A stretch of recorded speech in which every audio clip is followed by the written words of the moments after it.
Timnas Indonesia ini banyak main-main bola long ball, itu tentu saja tidak efektif. Tapi terjadi lagi di pertandingan ini. Sebenarnya di babak pertama itu harusnya itu 3-0 bahkan 5-0 menurut. Ya, halo pecinta timnas, bertemu lagi bersama Bung Godin. Kita kali ini akan membahas kemenangan kedua timnas Indonesia U16 di ajang AFF U16 2024. Kita bahas dari segi permainan dulu. Babak pertama timnas Indonesia menyerang total ke pertahanan Filipina, tapi sampai ke menit 45 atau selesai babak pertama tidak terjadi gol. Ini menurut Bu Goldin masih kurang kreativitas di lini tengah timnas Indonesia. Dibandingkan dengan timnas U16 yang zamannya Arhan Kakak itu kan ada Vigo Dennis ya. Itu bisa menusuk ke dalam ruang atau ke mendekat lapangan, itu bisa menciptakan gol. Tapi di U16 kali ini kita minim gelandang kreatif yang bisa membawa bola atau bisa menjadikan pemecah masalah. Di sini hanya ada Pandi Ahmad, pemain yang bertubuh mungil tapi memiliki kecepatan dan juga memiliki umpan-umpan yang sangat bagus, tapi itu menurut Mongolin dirasa sangat kurang. Kemudian masuk ke babak kedua, Coach Nova melakukan beberapa pergantian pemain di lini depan. Holong digantikan oleh Mirza yang pada pertandingan ini berhasil mencetak 2 gol, dan Mirza pun menjadi pemecah kebuntuan di pertandingan ini. Kemudian Alberto juga bermain baik menjadi second striker di babak kedua, karena di babak pertama menggunakan formasi 3-4-3 yang formasi ini ternyata formasi baru. Sebelumnya kan Coach Nova di pertandingan pertama melawan Singapura itu memainkan formasi 4-4-2, dan di babak kedua dirubah formasinya menjadi formasi awal, dan disinilah awal mula kebangkitan timnas Indonesia dan bisa mengalahkan Filipina dengan skor 3-0, identik dengan pada saat timnas Indonesia mengalahkan Singapura. Jadi dengan hasil ini timnas Indonesia masih memuncaki klasemen di grup ini, karena di pertandingan sebelumnya Laos hanya bisa menang 2-1 melawan Singapura. Lantas bagaimana? Apa sih kekurangan di timnas U16 ini? Tentunya masih ada kekurangannya tetap ya. Seperti yang Bung Goldin dikontenkan kemarin pada saat Indonesia melawan Singapura, ini terulang lagi. Jadi banyak timnas Indonesia ini banyak main-main bola long ball, itu tentu saja tidak efektif. Tapi terjadi lagi di pertandingan ini. Ini nggak tahu ya Coach Nova ini, apa mungkin ini strateginya Coach Nova, atau Coach Nova memberikan kebebasan kepada pemain untuk berekspresi di lapangan. Karena menurut Bung Goldin, jika memang Coach Nova memberikan semacam kebebasan, tapi ini terlalu banyak menurut Bung Goldin, dan komentator bola pun pada saat pertandingan ini berlangsung juga mengatakan demikian. Jadi terlalu banyak melakukan long ball yang tentu saja itu tidak efektif, dan sudah terbaca oleh pemain-pemain Filipina. Padahal pemain Filipina pada pertandingan ini bermain itu pasif, hanya bertahan saja, tapi timnas Indonesia tidak bisa memanfaatkan peluang di babak pertama yang sebenarnya di babak pertama itu harusnya itu 3-0 bahkan 5-0 menurut Bung Goldin, jika misalkan bisa dimaksimalkan oleh pemain-pemain timnas Indonesia. Karena pemain Filipina ini hanya bertahan saja sepanjang pertandingan di babak pertama dan juga di babak kedua. Jadi timnas Indonesia di sini memang kekurangannya itu kurang kreativitas, dengan cara long ball itu sangat menguras energi, karena jika bola itu tidak bisa diterima dengan baik oleh timnas Indonesia, oleh pemain-pemain timnas Indonesia, pastinya akan dikonter oleh pemain-pemain musuh. Untungnya di sini adalah yang kita hadapi adalah Filipina.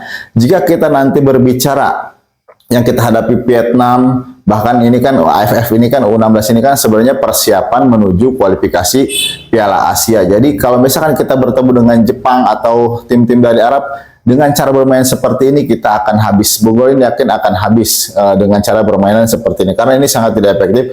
Kalau bisa nanti di pertandingan ketiga hal-hal seperti ini dirubah. Dan yang Bung Goldin yang tadi sebutkan tadi, agak bingung dengan Coach Nova. Mungkin ini masukan saja ya. Coach Nova kan sudah menjadi asisten Sintayong itu sekitar 4 tahunan lah, tapi kok dalam pertandingan di pertama dan pertandingan kedua itu belum terlihat ilmu yang didapatkan oleh Coach Nova kepada pemain-pemain U16 ini. Sebab sangat beda sekali, perbedaannya sangat jelas ya. Jadi antara timnas senior dan timnas U16 ini jadi tidak seirama, seakan-akan terputus. Apa mungkin ini memang pemain usia muda berbeda stylenya atau bagaimana? Karena Bung Goldin yang Bung Goldin tahu itu, Bung Goldin pernah main di U15 itu, Memang kalau di usia muda itu pelatih kebanyakan main power dan fisik karena menganggapnya, ayo kamu masih muda, kamu masih bisa lari, bisa powernya masih kuat.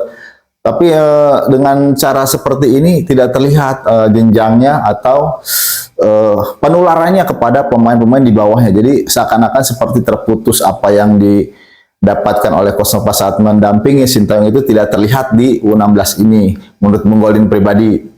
Jadi kedepannya Timnas Indonesia nanti akan bertemu tim kuat yang menurut Bung Goldin Laos, karena Laos juga bisa memenangkan pertandingan 2 kali, otomatis poin kita sama. Dan patut kita ketahui bahwa di AFF ini yang lolos langsung itu adalah juara grup.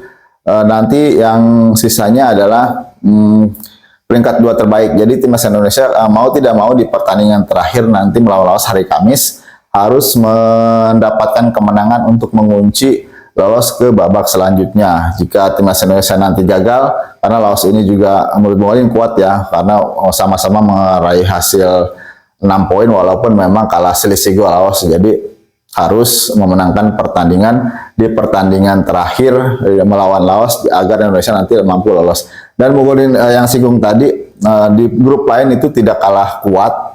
Ada Australia, ada Malaysia, ada juga Thailand. Tentu saja dengan permainan seperti ini, Bung Goldin itu sangat khawatir dengan timnas U16 yang kali ini.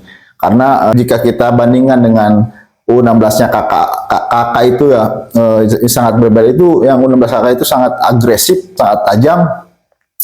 Bahkan dengan Filipina kalau tidak salah kita bisa menang banyak, bisa mudah lah memenangkan pertandingan. Tapi untuk yang U16 kali ini tuh terlihat sangat sulit sekali untuk memenangkan pertandingan. Dari pertandingan pertama ke pertandingan kedua kirain Bung Goldin akan lebih bagus, tapi ternyata malah di pertandingan di babak pertama itu sangat mengkhawatirkan permainan U16. Sepertinya ini sinyal bahaya untuk U16 yang kali ini. Jika nanti lolos ke semifinal bertemu lawan yang lebih kuat, misalkan kita bertemu dengan Vietnam, ini akan sangat menyulitkan untuk timnas Indonesia. Jadi kedepannya semoga bisa dirubah permainannya dan lebih tajam lagi. Dan ini mungkin strateginya Coach Nova merubah pemain-pemain di babak pertama, karena di pertandingan yang terakhir itu banyak pemain yang tidak main membela timnas Indonesia pada saat melawan Singapura dan saat ini melawan Filipina.